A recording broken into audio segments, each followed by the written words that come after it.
Layers is what makes Photoshop special because it allows you to make changes without affecting the original image. If you look at this photograph, you'll see a layer with a photo on it. Now go to Windows and click Adjustment Layers and a panel of layers will open up.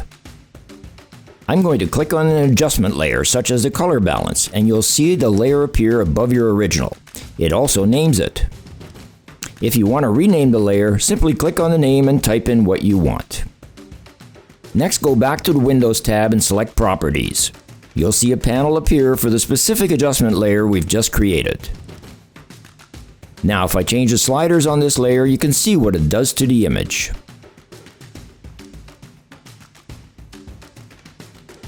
However, if I click on the visibility icon and turn the layer off, you'll see the original has not been touched. I'll turn the layer visibility back on and let's say I like the change but it's a little too much. By clicking on the fill, I can slide it down to what I want. I can also type in a number to set the fill. Now let's say we want some text on this image. I'll just type something in and not worry about the parameters. The type is the color I want, but it's difficult to see. I can fix that with another layer made up from the original image. To do that, I select my rectangle marquee tool and set the feathering to around 15. Feathering determines the sharpness of the edge of your selection.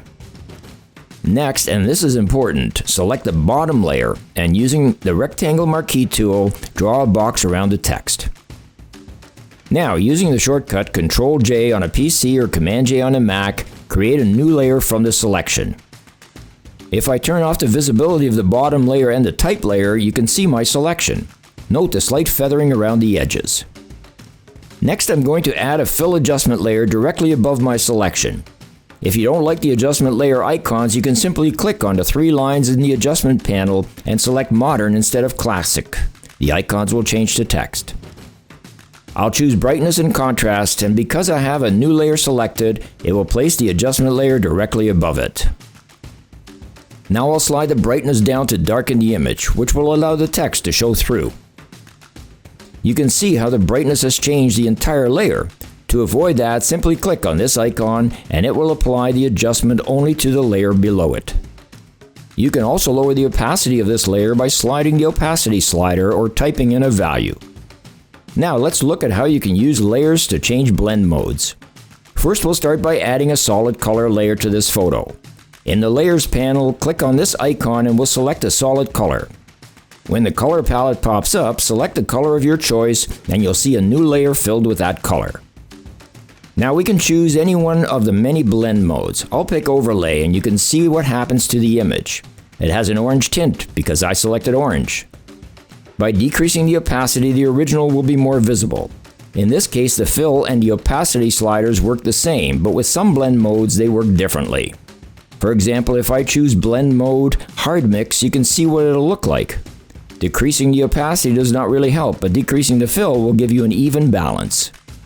Let's say we like this effect, but not on the face. Simply select a soft round brush, make sure your foreground color is set to black, and click on the mask to the right of the layer icon. Then simply paint the area you do not want the layer to appear. If you change the opacity of the brush, you'll lessen the amount. Another way of changing the effect is to use the Blend If.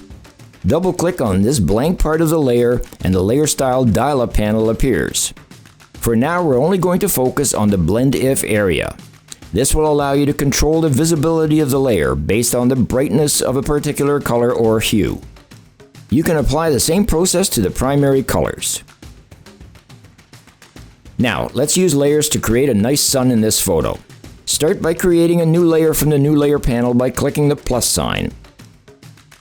Select a nice soft brush and choose a color that represents the sun. You can change the size of the brush by using the bracket keys. Now, because this is on a separate layer, it doesn't matter where you place it, as we'll move it later.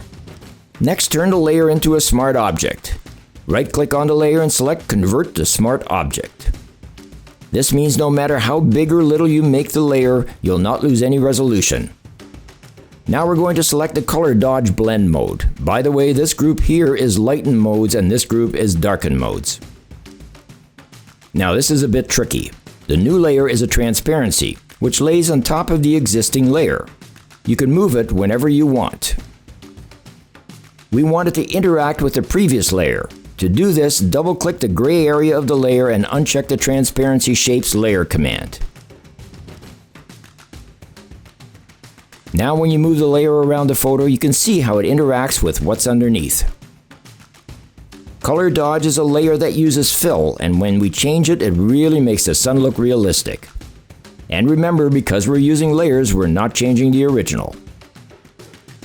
Taking it one step further, let's change the color of the sun by creating a new solid color adjustment layer above the others and choosing any color you want. We want the new color to be applied only to the middle layer, our sun layer. Hold the Alt key on a PC or the Option key on a Mac and click on the line between the layers, and you can see how it'll affect only the second layer. Now change the color of the layer and you can see how it changes the image.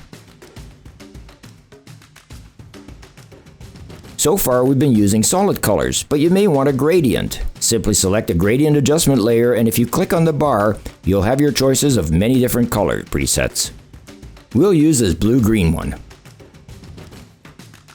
Again, using the Alt or Option keys and clicking on the line between the layers will apply it only to our second or sun layer, and this creates a nice smooth gradient. Because we've added a bluish tint to our sun, we should make the entire image look similar. Duplicate the bottom layer by clicking Ctrl or Command J on the keyboard. Before we do anything, we want to make sure the filters we plan to apply are non-destructive. So go to Filters and select Convert to Smart Filter. Now to change the color of the image slightly, go to Filters, Camera Raw, and a Camera Raw panel will appear. At this point, play with the color sliders to give you the desired tone. This is great if you want to add a nice glow to light bulbs or candles. Lastly, we're going to apply a layer style to this photo of bricks. We'll start by selecting the Type tool and typing the word bricks. It automatically places the text on its own layer. Next, we'll click the FX icon at the bottom and select Drop Shadow. The dialog box appears, and here's where you set your blend mode, and I'd suggest you use Multiply. You can also change the angle and depth of your drop shadow. Now this is really cool. You can change the opacity, which affects the text and the shadow together, or you can change the fill, which only affects the text and the shadow stays the same. Lastly, follow any light there may be in your image by turning the light tool in the direction of the existing light. In an upcoming Photoshop Quickies, we'll discuss the other Photoshop layer styles. As with all Photoshop Quickies, it's best to pause the video while you work through the steps.